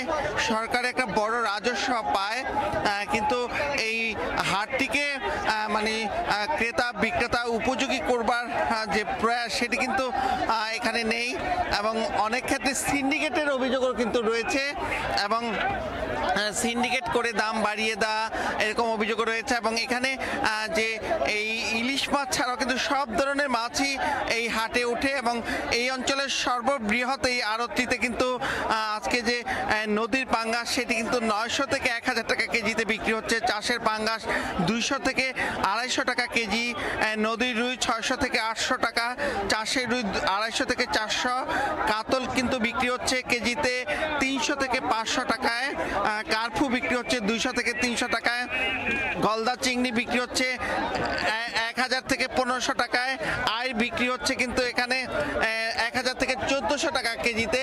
এরকম নানা রকমের মাছে কিন্তু ভরপুর এবং তাজা মাছও কিন্তু এখানে রয়েছে। আপনারা দেখছেন রুই মাছের যে লাফালাফি অবস্থা এবং এখানকার যে মুন্সিগঞ্জ জেলায় সেখানে কিন্তু 1100 মেট্রিক টন যে এখানে মাছের যে চাহিদা সেটি রয়েছে, কিন্তু এখানে কিন্তু উৎপাদন হচ্ছে 900 মেট্রিক টন এবং এখানকার স্থানীয়রা যেটা বলছেন যে এই যে মাছের যে চাহিদা সেই চাহিদা অনুযায়ী পরিপূর্ণ না হবার কারণে কিন্তু এখান মূল কারণ হচ্ছে কারেন্ট জাল এবং এই যে কারেন্ট জাল সহ যে নিয়মবিধি সেগুলো জেলেদের মেনে চলবার অনুরোধ জানিয়েছেন। তো এই ছিল আমার কাছে মুন্সিগঞ্জের মীর কাদিমের মাছের হাটের সবশেষ। মাছের বাজারের খবরাখবর জানতে আমরা সরাসরি যুক্ত ছিলাম মুন্সিগঞ্জ থেকে। শিল্পপণ্যের পাশাপাশি নরসিংদীর অর্থনীতি পরিবর্তনে ব্যাপক ভূমিকা রাখছে লটকন। দেশের সর্বোচ্চ লটকন উৎপাদনকারী এ জেলায় গত 5 বছরে ফলের বাগান বেড়েছে 12%। কৃষি বিভাগ বলছে বছরে প্রায় 300 মেট্রিক টন ফল রপ্তানি হচ্ছে বিদেশে। আশিকুর রহমান পিয়ালের পাঠানো তথ্য ও মাহমুদুল হাসান মাহফুজের ছবির রিপোর্ট। গাছে থোকায় থোকায় ঝুলে আছে টক মিষ্টি ফল লটকন। গাছের মগডাল থেকে কাণ্ডের নিচ পর্যন্ত হয়েছে ফলন। দেশের সর্বোচ্চ লটকন উৎপাদনকারী জেলা নরসিংদী। প্রতি বছর চাহিদা বাড়ায় জেলায় বাড়ছে ফলটির বাগানের সংখ্যা। কৃষি বিভাগ জানিয়েছে গত 5 বছরে এই ফলের বাগান বেড়েছে 12%। চলতি মৌসুমে লটকনের ফলন ও দাম ভালো পাওয়ায় খুশি বাগানিরা। খরচ হয় 20,000 টাকা, ফলন নেওয়ার পরে 2 থেকে 2.5 লাখ টাকা বিক্রি করা যায়। লটকন যে এত দাম হইব এটা কল্পনার বাহিরে। অনেক চাহিদা মাশাআল্লাহ, আমাদের এখানে ব্যাপারী আসে নিয়ে যায়। এদিকে লটকন বেচাকেনাকে ঘিরে ঢাকা সিলেট মহাসড়কের পাশে নরসিংদীর মরজাল, চৈতন্য, কামারটের এবং সৃষ্টিগড়ে বাজার এখন জমজমাট। দেশের বিভিন্ন প্রান্ত থেকে পাইকাররা ভিড় করছে এসব বাজারে। বর্তমানে প্রতিমন লটকন আকার অনুযায়ী বিক্রি হচ্ছে 2000 টাকা থেকে প্রায় 8000 টাকা পর্যন্ত। নরসিংদীর লটকনটা প্রচুর মিষ্টি, দেখতে অনেক কালারফুল, মানে খুব সুন্দর। এজন্য নরসিংদীর লটকনের চাহিদা খুব বেশি। এবার ইনশাআল্লাহ বালারা লাভবান হবো। নিম্ন স্তরেরটা হইলো আমরা মনে করেন যে 40 টাকা, আর উপরে 100, 120, 130। কৃষি বিভাগ বলছে নরসিংদী থেকে বছরে সরকারি ও বেসরকারি পর্যায়ে প্রায় 300 মেট্রিক টন লটকন বিদেশে রপ্তানি হচ্ছে। লটকন কিন্তু বিদেশে অনেক চাহিদা রয়েছে। বিদেশে আমাদের সরকারিভাবে প্রায় 40 মেট্রিক টন ফল কিন্তু বিদেশে প্রতি বছর রপ্তানি হয়, তবে বেসরকারিভাবে এটি প্রায় 2200 মেট্রিক টন কিন্তু বিদেশে রপ্তানি হয়। কৃষি বিভাগের তথ্য মতে নরসিংদীতে বর্তমানে 2000 হেক্টর জমিতে লটকনের বাগান রয়েছে। এখান থেকে উৎপাদন লক্ষ্যমাত্রা নির্ধারণ করা হয়েছে 30,000 মেট্রিক টন, যার বাজার মূল্য প্রায় 315 কোটি টাকা। সময় সংবাদ, নরসিংদী। কর ফাঁকির মামলায় নিজের দোষ স্বীকার করে নিতে সম্মত হয়েছেন মার্কিন প্রেসিডেন্ট জো বাইডেনের ছেলে হান্টার বাইডেন। বৃহস্পতিবার এই সংক্রান্ত মামলার কার্যক্রম শুরুর আগে ফেডারেল আদালতের কৌশলীদের একথা জানান হান্টারের আইনজীবীরা।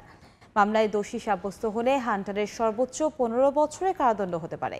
এদিকে যুক্তরাষ্ট্রের আসন্ন প্রেসিডেন্ট নির্বাচনের আগে ডোনাল্ড ট্রাম্পের বিরুদ্ধে 2021 সালের 6 জানুয়ারি ক্যাপিটাল হিলে হামলার নতুন প্রমাণ প্রকাশ করা হবে জানিয়েছেন বিচারক তানিয়া চুটকান।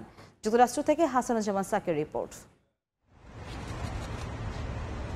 মার্কিন প্রেসিডেন্ট জো বাইডেনের ছেলে হান্টার বাইডেনের বিরুদ্ধে কর ফাঁকির মামলা চলছে। গেল বছরের ডিসেম্বরে যুক্তরাষ্ট্রের ক্যালিফোর্নিয়ার লস অ্যাঞ্জেলেসের একটি আদালতে হান্টারের বিরুদ্ধে ফৌজদারি অপরাধের এ মামলা দায়ের করে মার্কিন বিচার বিভাগ। 54 বছর বয়সী বাইডেন পুত্রের বিরুদ্ধে 9টি অভিযোগ আনা হয়। মামলার অভিযোগে বলা হয়েছে তিনি 2016 থেকে 2019 সালের মধ্যে বিলাসী জীবনযাপন করার পেছনে লাখ লাখ ডলার খরচ করেছেন। এ সময় তিনি ইচ্ছাকৃতভাবে $14 লাখ কর পরিশোধ করেননি। তবে হান্টার এই অভিযোগ অস্বীকার করে আসছিলেন। গেল 8 মাস ধরে হান্টারের বিরুদ্ধে তদন্ত শেষে বৃহস্পতিবার ছিল মামলার নির্ধারিত দিন। সকাল থেকেই লস অ্যাঞ্জেলেসের ফেডারেল আদালতে প্রেসিডেন্ট পুত্রের বিরুদ্ধে বিচারিক কার্যক্রম শুরুর তোড়জোড় চলে। শুরু হয় জুরি ঠিক করার প্রক্রিয়া। এ সময় হান্টার দোষ স্বীকার করার কথা জানান আদালতে। এ সময় বিচারক মার্ক স্কার্সি সতর্ক করে দিয়ে বলেন, দোষী সাব্যস্ত হলে তার সর্বোচ্চ 15 বছর কারাদণ্ড হতে পারে, জরিমানা হতে পারে $5 থেকে $10 লাখ। এসব বিষয়ে হান্টার অবগত আছেন কিনা জানতে চান বিচারক। জবাবে হান্টার বলেন তিনি শাস্তি সম্পর্কে জানেন। এরপরই আদালত হান্টারের স্বীকারোক্তি গ্রহণ করেন। আগামী 16 ডিসেম্বর এই মামলার রায় দেওয়ার কথা রয়েছে। এর আগে আগ্নেয়াস্ত্র কেনার সময় মাদকাসক্তি নিয়ে মিথ্যা তথ্য দেওয়ার অপর একটি মামলায় এই বছরের জুনে দোষী সাব্যস্ত হন হান্টার। মার্কিন প্রেসিডেন্ট চাইলে যে কোনো অপরাধীকে ক্ষমা করে দিতে পারেন। তবে প্রেসিডেন্ট জো বাইডেন আগেই বলেছেন তিনি তার ছেলেকে বাঁচাতে ক্ষমা করার নির্বাহী ক্ষমতা প্রয়োগ করবেন না। এদিকে 2021 সালের 6 জানুয়ারি ক্যাপিটল হিলে হামলার ঘটনায় সাবেক মার্কিন প্রেসিডেন্ট ডোনাল্ড ট্রাম্পের বিরুদ্ধে নতুন তথ্য প্রমাণ হাজির করার কথা জানিয়েছেন বিচারক তানিয়া চুটকান। এ মাসের 26 তারিখ মামলার দিন ধার্য রয়েছে। কিন্তু ট্রাম্পের আইনজীবীরা চাচ্ছেন না আসন্ন প্রেসিডেন্ট নির্বাচনের আগে তার বিরুদ্ধে নতুন কোনো অভিযোগ ও প্রমাণ হাজির করা হোক। বিশ্লেষকদের ধারণা, নতুন তথ্য প্রমাণ নভেম্বরের 5 তারিখের নির্বাচনে ট্রাম্পের প্রচারণায় নেতিবাচক প্রভাব ফেলতে পারে, যা থেকে বাড়তি সুবিধা পেতে পারেন প্রতিদ্বন্দ্বী প্রেসিডেন্ট প্রার্থী কামালা হ্যারিস। হাসানুজ্জামান সাকি, সময় সংবাদ, যুক্তরাষ্ট্র। গাজায় ইসরায়েলি আগ্রাসনে মুসলিম বিশ্বে বয়কটের মুখে মার্কিন কোমল পানীয় প্রতিষ্ঠান কোকাকোলা ও পেপসিকোর ব্যবসায় ব্যাপক ধস নেমেছে। বিপরীতে কোকাকোলা ও পেপসি বয়কট করা দেশগুলোতে রমরমা স্থানীয় কোমল পানীয় ব্যবসা। বাজার বিশ্লেষকরা জানান, সার্বিকভাবে পশ্চিমা পানীয় ব্র্যান্ডগুলোর ব্যবসা বছরের প্রথমার্ধে 7% কমেছে।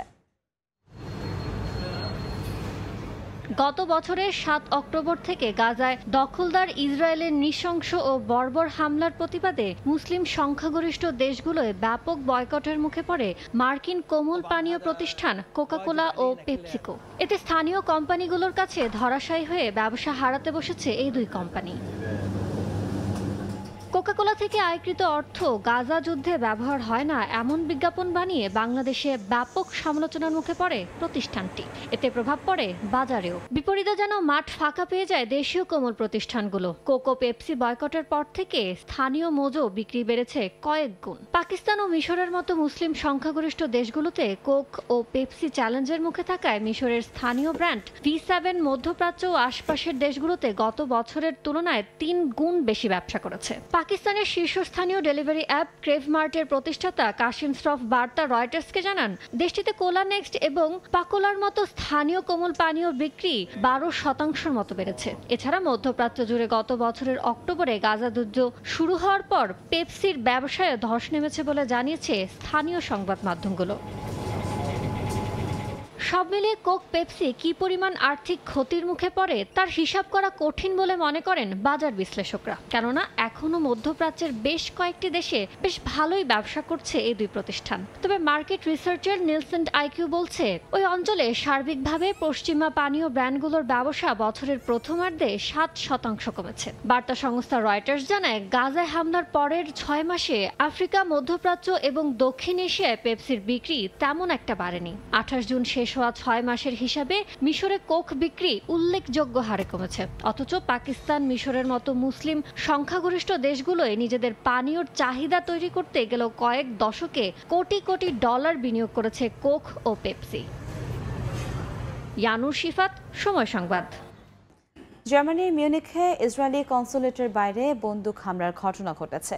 নিরাপত্তা বাহিনীর পাল্টা গুলিতে একজন নিহত হয়েছে। তবে জঙ্গি গোষ্ঠী আইএসের বড় ধরনের হামলার পরিকল্পনা নস্যাৎ করে দেওয়ার দাবি করেছে দেশটির পুলিশ। বার্লিন থেকে বিটু বড়ুয়া রিপোর্ট।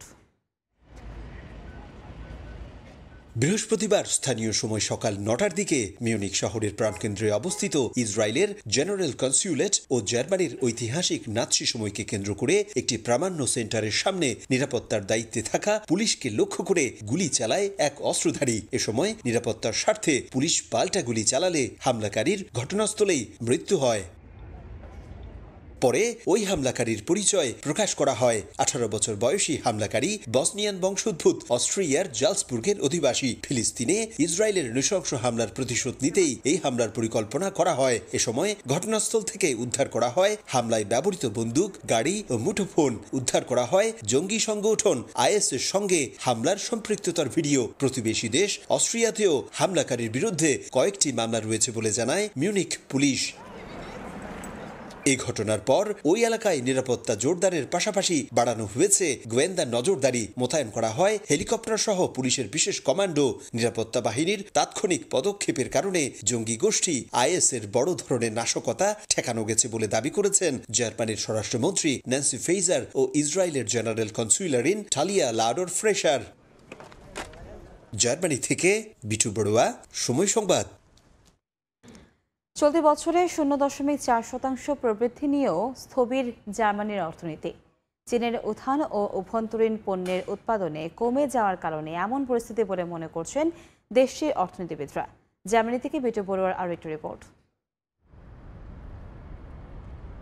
জার্মানিতে চলতি বছরের শুরু থেকেই মুদ্রাস্ফীতির কারণে অর্থনীতিতে কিছুটা হলেও স্থবির অবস্থা বিরাজ করছে। বিশেষ করে দেশীয় নানা পণ্যের উৎপাদন কমে যাওয়া ও আমদানির রপ্তানিতে তেমন কোনো বিশেষ অর্জন না থাকায় এমন স্থবিরতা বলে জানান দেশটির অর্থনীতি বিশ্লেষকরা। যদিও চলতি বছরের শুরুর দিকে অর্থনীতিবিদরা ধারণা করেছিলেন দেশের মোট অর্থনীতিতে প্রবৃদ্ধি হবে প্রায় 0.4%, কিন্তু বৈশ্বিক মন্দার কারণে সে সম্ভাবনা ক্ষীণ হয়ে যাচ্ছে বলে মনে করেন অর্থনীতিক। জার্মানির তৈরি নানা পণ্যের মান নিয়ে কোনো সন্দেহ নেই, কিন্তু উৎপাদন কমে যাওয়ার পাশাপাশি আশা অনুযায়ী সেগুলো বাজারজাত করা যায়নি। ফলে প্রথম ও দ্বিতীয় ধাপে অর্থনৈতিক প্রবৃদ্ধি হয়েছে খুবই সামান্য। জার্মানির অর্থনীতির এমন স্থবিরতার জন্য উৎপাদিত পণ্যের প্রতি স্থানীয় গ্রাহকদের আগ্রহ কমে যাওয়া, অর্থনৈতিক মন্দার পাশাপাশি সাধারণ মানুষের জীবনমানের উপর অর্থনৈতিক চাপ বেড়ে যাওয়া অন্যতম প্রধান কারণ বলছেন অর্থনীতিকরা। দেখুন, আমানত বা সেভিংস রেটের মতো বিষয়গুলো যে খুব ভালো অবস্থায় আছে তা বলা যাবে না। এক কথায় পণ্যের ক্রয় বিক্রয় যদি নিয়মিত না হয় তাহলে সঞ্চয়ের মতো অতি গুরুত্বপূর্ণ বিষয়টা ঝুঁকিতে পড়বে। বাসাবাড়ির ভাড়া সহ বিভিন্ন পণ্যের দাম বেড়ে যাওয়া মন্দার অন্যতম কারণ। সেক্ষেত্রে অর্থনৈতিক প্রবৃদ্ধি হুমকিতে পড়বে। সাম্প্রতিক সময়ে জার্মানির অর্থনীতিতে নেতিবাচক প্রভাব ফেলেছে বিশ্ববাজারের বিগ জায়ান্ট চীন। বিশেষ করে জার্মানিতে গাড়ি উৎপাদন কমে যাওয়া এবং বৈদ্যুতিক গাড়ি সহ নানা মেকানিক্যাল পণ্যের বাজার চীনের দিকে ঝুঁকে পড়াটাও জার্মানির মুদ্রাস্ফীতির জন্য দায়ী। চলতি বছরে তো বটেই, সামনের বছরগুলোতেও জার্মানির মুদ্রাস্ফীতি 5.9% থেকে 2.2% এবং 2025 ও 2026 সালে তা 1.9% কমে আসতে পারে এমন মত গবেষকদের। এরপরও ভোক্তাদের অনীহার কারণে জার্মানির অর্থনীতিতে স্থবিরতা বজায় থাকতে পারে বলে আশঙ্কা বিশ্লেষকদের। জার্মানি থেকে বিটু বড়ুয়া, সময় সংবাদ। 75 বছর পার করল জার্মানির বিখ্যাত সসেজ রেস্টুরেন্ট কারি 36। রেস্টুরেন্টটি জার্মানদের কাছে বেশ জনপ্রিয়। এখানে প্রায় 150 রকমের সসেজ আইটেম পরিবেশন করা হয়। রয়েছে অন্যান্য খাবারও, যেগুলো বরাবরই স্থানীয় ক্রেতা ও পর্যটকের কাছে ভীষণ জনপ্রিয়।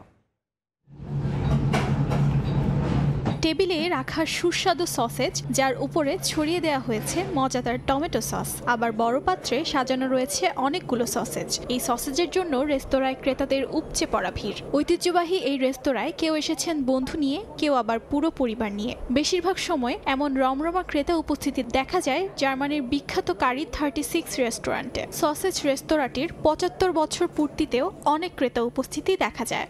৭৫ বছর পূর্তি উপলক্ষে কারিওয়ার্স্ট 36 ক্রেতাদের জন্য ভোজন বিলাসের আয়োজন করে। মূলত কারিওয়ার্স্ট 36 বিখ্যাত তাদের প্রায় 150 রকমের সসেজ আইটেমের জন্য। বিশেষ উপায় কেটে এই সসেজগুলো পরিবেশন করা হয় কারি পাউডার এবং বিশেষ ধরনের টমেটো সসের সঙ্গে, যা দীর্ঘ ৭৫ বছর ধরে তৃপ্তির সঙ্গে খেয়ে আসছেন গ্রাহকরা।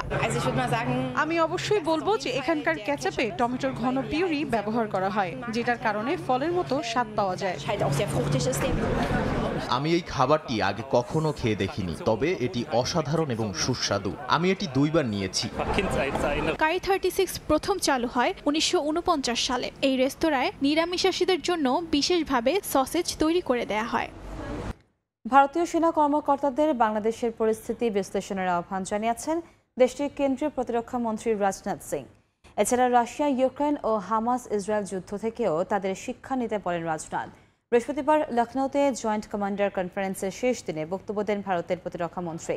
পরে এক বিবৃতিতে ভারতীয় প্রতিরক্ষা মন্ত্রণালয় জানায়, ভবিষ্যতে ভারত কী ধরনের সমস্যায় পড়তে পারে সেটি নিরূপণের চেষ্টার পাশাপাশি অপ্রত্যাশিত যে কোনো কিছু মোকাবেলায় সেনাবাহিনীর প্রস্তুত থাকার নির্দেশ দেন রাজনাথ সিং। ভারত চীন সীমান্ত ও প্রতিবেশী দেশগুলোতে যা হচ্ছে সেটি এই অঞ্চলের শান্তি ও স্থিতিশীলতাকে হুমকির মুখে ফেলছে বলেও মনে করেন ভারতীয় প্রতিরক্ষা মন্ত্রী। রাজনাথ কনফারেন্সে দাবি করেন, ভারত একটি শান্তিপ্রিয় দেশ, আর এই শান্তি বজায় রাখতে তাদের সেনাদের যুদ্ধের প্রস্তুতি নিতে হবে। কামালা হ্যারিসের সংক্রামক হাসিতে মুগ্ধ পুতিন। স্থানীয় সময় বৃহস্পতিবার স্টার্ন ইকোনমিক ফোরামের সভায় এমন মন্তব্য করেন রুশ প্রেসিডেন্ট। বলেন, ট্রাম্পকে নয়, কমলাকেই সমর্থন করবেন তিনি। এ সময় কমলাকে প্রেসিডেন্ট প্রার্থিতা দেওয়ার জন্য বাইডেনের প্রশংসাও করেন পুতিন। যুক্তরাষ্ট্রের আসন্ন প্রেসিডেন্ট নির্বাচনে ডেমোক্র্যাট প্রার্থী কমলা হ্যারিসের হাসি নিয়ে মন্তব্যের শেষ নেই। নির্বাচনী প্রচারণায় তার হাসি নিয়ে নিয়মিত কটাক্ষ করে আসছেন রিপাবলিকান প্রার্থী ডোনাল্ড ট্রাম্প। তবে এবার কমলার হাসিতে মুগ্ধ হয়ে মন্তব্য করলেন রুশ প্রেসিডেন্ট ভ্লাদিমির পুতিন। স্থানীয় সময় বৃহস্পতিবার রাশিয়ার ভ্লাদিভস্টকে ইস্টার্ন ইকোনমিক ফোরামের সভায় কমলার হাসি নিয়ে মন্তব্য করেন রুশ প্রেসিডেন্ট। বলেন, যুক্তরাষ্ট্রের আসন্ন নির্বাচনে কমলাকে সমর্থন করবেন তিনি, কারণ কমলার হাসিতে তিনি মুগ্ধ। রাশিয়ার গণমাধ্যমের 2 কর্মীকে মার্কিন বিচার বিভাগ অভিযুক্ত করার পরই এমন মন্তব্য করলেন পুতিন। অনুষ্ঠানে পুতিনের বক্তব্যের বড় অংশ জুড়েই ছিলেন কমলা। বলেন, ডেমোক্র্যাট এই প্রার্থী অত্যন্ত খোলা মনে হাসেন, যেটির অর্থ সবকিছুতেই ঠিক থাকে। নির্বাচনী দৌড় থেকে জো বাইডেন সরে যাওয়ার আগে চলতি বছরের শুরুর দিকে ভ্লাদিমির পুতিন বলেছিলেন তিনি ডোনাল্ড ট্রাম্পের চেয়ে জো বাইডেনকে বেশি পছন্দ করেন, কারণ সাবেক প্রেসিডেন্ট ট্রাম্প বেশ পুরনো ধাঁচের রাজনীতিবিদ। এ কারণে তার কর্মকাণ্ড আগেই অনুমান করা সম্ভব হয়। কমলাকে পুতিন সমর্থনের কথা বললেও মার্কিন গোয়েন্দা সংস্থাগুলোর ধারণা মস্কো আদতে ট্রাম্পেরই জয় চায়। নাদিম মারজান, সময় সংবাদ। কুয়েত দূতাবাসের কাজের স্বচ্ছতা, জবাবদিহিতা ও সেবার মান বৃদ্ধির লক্ষ্যে গণশুনানির সিদ্ধান্ত নেওয়া হয়েছে। বাংলাদেশ প্রেস ক্লাব কুয়েতের নেতাদের সঙ্গে বৈঠকে বিষয়টি জানান বাংলাদেশের নবনিযুক্ত রাষ্ট্রদূত। দূতাবাসকে আধুনিকায়নের কাজ করছেন বলেও জানান তিনি। কুয়েত থেকে মঈন সুমনের রিপোর্ট। বৈষম্য বিরোধী ছাত্র আন্দোলন চলাকালে একাত্মতা প্রকাশ করেছিলেন কুয়েতে বসবাসরত প্রবাসী বাংলাদেশিরাও। এ নিয়ে কোনো সমস্যার মুখে পড়তে হবে কিনা তা জানতেই রাষ্ট্রদূতের সঙ্গে সাক্ষাৎ স্থানীয় সাংবাদিকদের। বাংলাদেশ প্রেস ক্লাব কুয়েতের নেতাদের সঙ্গে এক বৈঠকে উঠে আসে প্রবাসীদের কল্যাণের নানা আশ্বাস। দূতাবাসের সেবার মান বাড়ানো সহ বিভিন্ন পদক্ষেপের কথা জানান রাষ্ট্রদূত মেজর জেনারেল সৈয়দ তারেক হোসেন। বৈঠকে জানানো হয়, প্রবাসীদের কল্যাণে গণশুনানির পাশাপাশি দূতাবাসে থাকবে অভিযোগ ও পরামর্শ বক্স স্থাপন ও 24 ঘন্টার হটলাইন নম্বর। নতুন ই পাসপোর্টের তালিকা প্রকাশ। কুয়েতের কেন্দ্রীয় কারাগারে প্রতি মাসে সফরের পাশাপাশি আইনি সহায়তা দেবে দূতাবাস। এদিকে মালিকবিহীন প্রবাসীদের মরদেহ দূতাবাসের খরচে দেশে পাঠানো, বৈধ পথে রেমিটেন্স পাঠাতে উৎসাহিত করা, কুয়েতের বাজারে বাংলাদেশের ওষুধ, সিরামিক, মেলামাইন সহ বিভিন্ন পণ্য প্রবেশ করানোর চেষ্টা চলছে বলেও বৈঠকে জানান নতুন রাষ্ট্রদূত। আমরা এখানে গণশুনানির আয়োজন করছি প্রতি মাসের দ্বিতীয় রোববার দিনে। যারা এখানে বিভিন্ন কনসুলার সেবার জন্য আসেন তাদের কাছ থেকে তাদের মতামত, যদি তাদের কোনো অভিযোগ থাকে, তাদের কোনো সুপারিশ থাকে, সেগুলো আমরা গ্রহণ করব এবং সে অনুযায়ী আমাদের কনসুলার সেবার মানটা আরও উন্নত করার জন্য আমরা চেষ্টা চালিয়ে যাচ্ছি। মঈন সুমন, সময় সংবাদ, কুয়েত। ভারতের ব্যাটিং লাইন আপ পাকিস্তানের মতো না হলেও তাদেরও দুর্বলতা আছে। সেই জায়গা খুঁজে বের করে পেসারদের নিয়ে কাজ করা হচ্ছে, জানিয়েছেন বাংলাদেশ টাইগার্সের বোলিং কোচ তারেক আজিজ খান। পাকিস্তানের সাফল্য ভারতে ধরে রাখতে পেসাররা গুরুত্বপূর্ণ ভূমিকা রাখবে। দেশি কোচরা অন্তরালে কাজ করলেও কৃতিত্ব পাওয়ার ক্ষেত্রে অনেকটা পিছিয়ে বলেও মনে করেন তিনি। হাসান মাহমুদ, নাহিদ রানাদের পাশাপাশি সাদা বলের ক্রিকেটারদের নিয়েও কাজ করা হচ্ছে বলে জানান তারেক আজিজ। মুস্তাফিজ, তাসকিন, ইবাদত, শরীফুল, হাসান, তানজিম সাকিব, নাহিদ রানা টাইগারদের ন্যাশনাল সার্কিটে এক ঝাঁক পেসার। পাকিস্তানকে তাদের মাটিতে হোয়াইট ওয়াশ করার নেতৃত্ব দিয়েছে পেসাররাই, যাদের প্রস্তুত করার পেছনে বিশেষ ভূমিকা ছিল দেশি কোচদের। পাকিস্তান সিরিজের আগে রাজনৈতিক অস্থিরতার জন্য বিদেশি কোচরা যখন কাজ করার সুযোগ পাচ্ছিল না, তখন পেসারদের নিয়ে কাজ করেছেন জাতীয় দলের সাবেক পেসার ও কোচ তারেক আজিজ। হাসান মাহমুদের বোলিং বৈচিত্র্য, নাহিদ রানার সাফল্য, খুঁটিনাটি বিষয়গুলো নিয়ে নিখুঁতভাবে কাজ হয়েছে বাংলাদেশ টাইগার্স ক্যাম্পে। রংপুরে টি-20তে ব্যাক করি, আমরা ওকে কাজ করেছিলাম স্ন্যাপটা ব্যাক করানোর জন্য। যখন আমি কাজ করেছি রংপুরে ওর সাথে, কারোর সাথে যদি আমি লড়াই করতে যাই তাহলে আমার স্ট্রেন্থটা নিয়ে লড়তে হবে। তো সেই জায়গায় নাহিদ আমাদের এক্সক্লুসিভ, আমরা জানি যে ও স্ট্যান্ড দিয়ে পিছনে নিতে পারবে, বাট সামহাও একটা বলার দরকার যে সামনে থেকে সুইং করে বেরোতে পারবে। দেন আমি একজনকে দিয়ে পিছনে ঠেলে নিয়েছি, আর একজনকে দিয়ে আমি সামনে আনানোর চেষ্টা করছি। সামনে ভারতের বিপক্ষে টেস্ট ও টি-20 সিরিজ আসন্ন সফর সামনে রেখে পাকিস্তান সিরিজের বাইরে থাকা ক্রিকেটারদের নিয়ে অনুশীলন চলছে। টিম ইন্ডিয়ার বিপক্ষে সিরিজে চ্যালেঞ্জ আরও বেশি টাইগারদের। ভারতের দুর্বলতা খুঁজে সে অনুযায়ী পরিকল্পনা করা হচ্ছে বলে জানান তারেক আজিজ। দেশি কোচরা কিন্তু কিছুটা নেগলেক্ট হয়ে আসছে এবং আই হোপ যে এই চেঞ্জটা খুব কুইক আসবে। যে আমাদের কিন্তু অনেক ক্যালিবার কোচ রয়েছে। হাতুরা যে প্ল্যানিং করে, তার প্ল্যানিং ওয়াজ সো গুড। আমাদের যদি কোনো কোচ তার সাথে থেকে এই প্ল্যানিংটা জানতে পারতো, তাহলে ইন দ্য ফিউচার রানে যদি হাতুরা নাও থাকে, তাহলে আমরা ওই জিনিসগুলোকে আমরা অ্যাপ্লাই করতে পারতাম। বরাবরই জাতীয় স্তরে খারাপ সময় কাটালে ঘরোয়া কোচদের দ্বারস্থ হন ক্রিকেটাররা। নিজেদের সমস্যা নিয়ে সমাধানে দেশীয় কোচদের সঙ্গে কাজ করতে স্বাচ্ছন্দ্য বোধ করেন ক্রিকেটাররাও। তবে সেই তুলনায় কৃতিত্ব কমই পান তারা। ইন্ডিয়ার যে ব্যাটিং লাইন আপটা আছে, আমরা জানি যে তারা অনেক বেশি স্কিলফুল। কোন প্লেয়ারটা কিভাবে আমরা তাদেরকে আটকাতে পারি টি-20 ফরম্যাটে, আমরা তাদেরকে নিয়ে কিন্তু তথ্য নিচ্ছি এবং আমরা জানি যে তাকে কাকে কিভাবে আটকাতে হবে। তো সেই জায়গাটায় আপনার আসলে পার্টিকুলার কাজ করা হবে। টেস্ট ও টি-20 বিবেচনায় ক্রিকেটারদের নিয়ে আলাদাভাবে কাজ করা হচ্ছে বলেও জানান তারেক আজিজ। সেই জায়গাটায় আমাদের প্লেয়ারকেও আমরা চাই। তারেক হাসান শিমুল, সময় সংবাদ, ঢাকা। পূর্ণ হলো গণ অভ্যুত্থানের 1 মাস। দেশের অন্যান্য সব ক্ষেত্রের মতো পরিবর্তনের হাওয়া ক্রীড়া অঙ্গনেও। রক্তক্ষয়ী এই গণ অভ্যুত্থানে অনেক ক্রীড়াবিদ সমর্থন দিয়েছেন শুরু থেকে। আবার কেউ ছিলেন রাজপথে, আবার সাকিব মাশরাফির মতো তারকাদের নীরবতায় হতবাক হয়েছেন অনেকে। জুলাই বিপ্লবের প্রভাব ও পরিবর্তন নিয়ে এবারের প্রতিবেদন।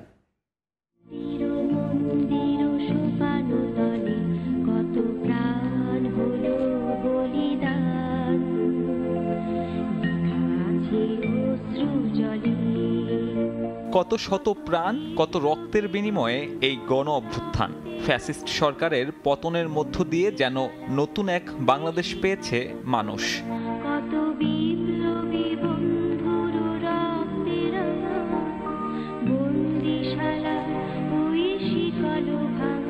জুলাই বিপ্লবে ঝরে গেছে শত শত প্রাণ, অনেকেরই ফেরা হবে না স্বাভাবিক জীবনে। রক্তাক্ত এই জুলাই বিপ্লবে ভূমিকা কি ছিল দেশের ক্রীড়াঙ্গনের? ক্রিকেটারদের মধ্যে সবার আগে ছাত্রদের পাশে দাঁড়ান তাওহিদ হৃদয়। 16 জুলাই সামাজিক মাধ্যমে তার করা পোস্টের পরে একে একে যোগ দেন শরীফুল, তাসকিন, সোহানরা। তবে কেবল সোশ্যাল মিডিয়ায় সীমাবদ্ধ না থেকে বর্তমান বিসিবি পরিচালক নাজমুল আবেদিন ফাহিম সরব ছিলেন রাজপথেও। যদিও গুরুর মতো অন্যায়ের বিরুদ্ধে দাঁড়াননি তার শিষ্য সাকিব আল হাসান। লাখো তরুণের কাছে যিনি মহানায়ক, তিনি জাতির ক্রান্তি লগ্নে বড় করে দেখেন নিজের রাজনৈতিক পরিচয়কে।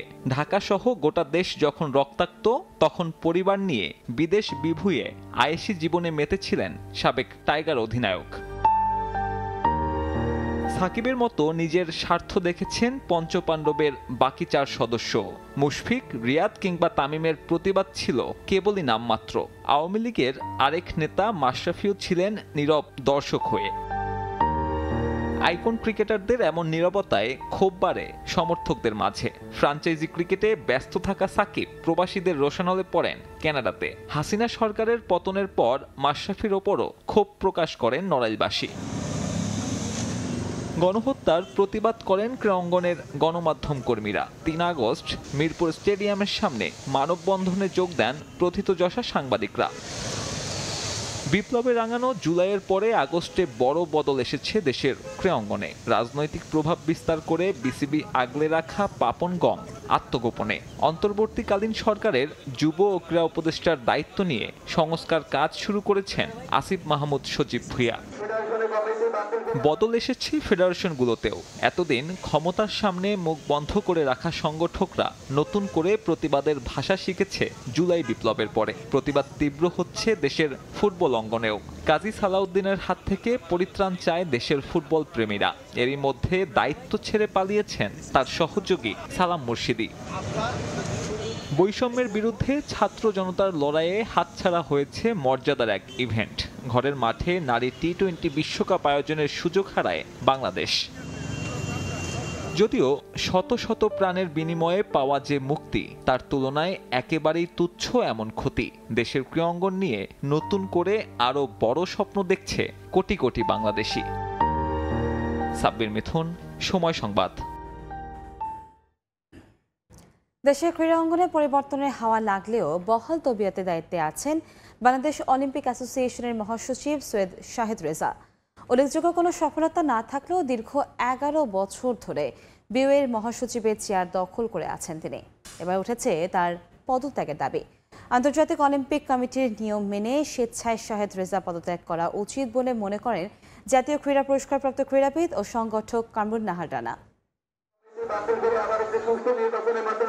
দেশে ক্ষমতার পালাবদলের পর সংস্কারের দাবিতে উত্তাল ক্রীড়াঙ্গন।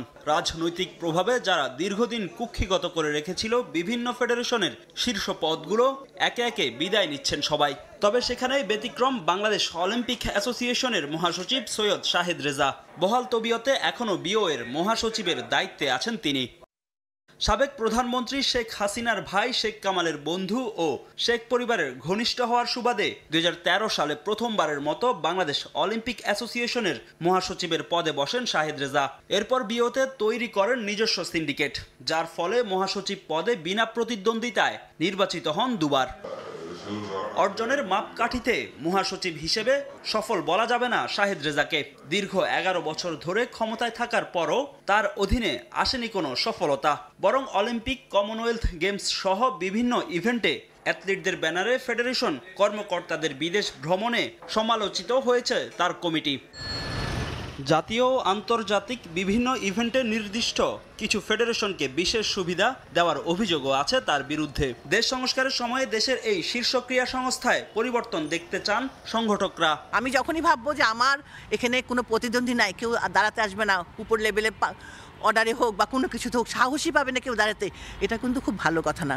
যে আমি কম্পিট করছি আর একজন কম্পিট করার সাহস পাচ্ছে না, এই জিনিসটা কখনোই থাকা উচিত না। শাহেদ ভাই যেহেতু বোঝেন যে এখানে এই মুহূর্তে একটা কিন্তু সময় আসে মানুষের, সেটা কিন্তু সেটুক বোঝার নিশ্চয়ই শাহেদ ভাইয়ের ক্ষমতা আছেন। তো আমার মনে হয় উনি অন্যকে জায়গা করে দেবেন। 2013 সালে প্রথমবারের মতো দায়িত্ব নেওয়ার সময় কুয়েতে নিযুক্ত বাংলাদেশের রাষ্ট্রদূত ছিলেন সৈয়দ শাহেদ রেজা। বিওএ মহাসচিব হওয়ার আগে হ্যান্ডবল, গলফ সহ দেশের বিভিন্ন ক্রীড়া সংস্থার অনেক কমিটিতে ছিলেন তিনি। ফাহিম ইসলাম, সময় সংবাদ, ঢাকা। এ পর্যায়ে শীর্ষ সংবাদগুলো জানিয়ে দিচ্ছে আরেকবার।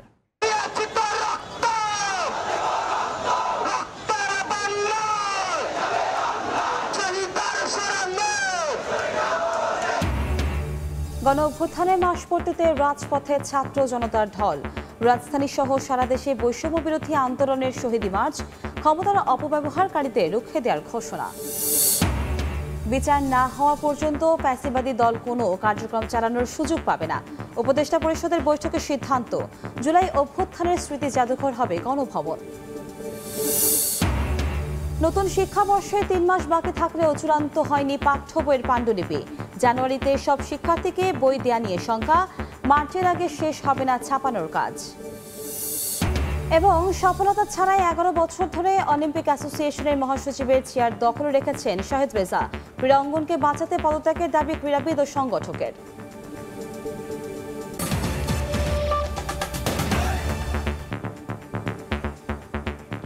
এ ছিল ভোরের সময়, সঙ্গেই থাকুন সময়।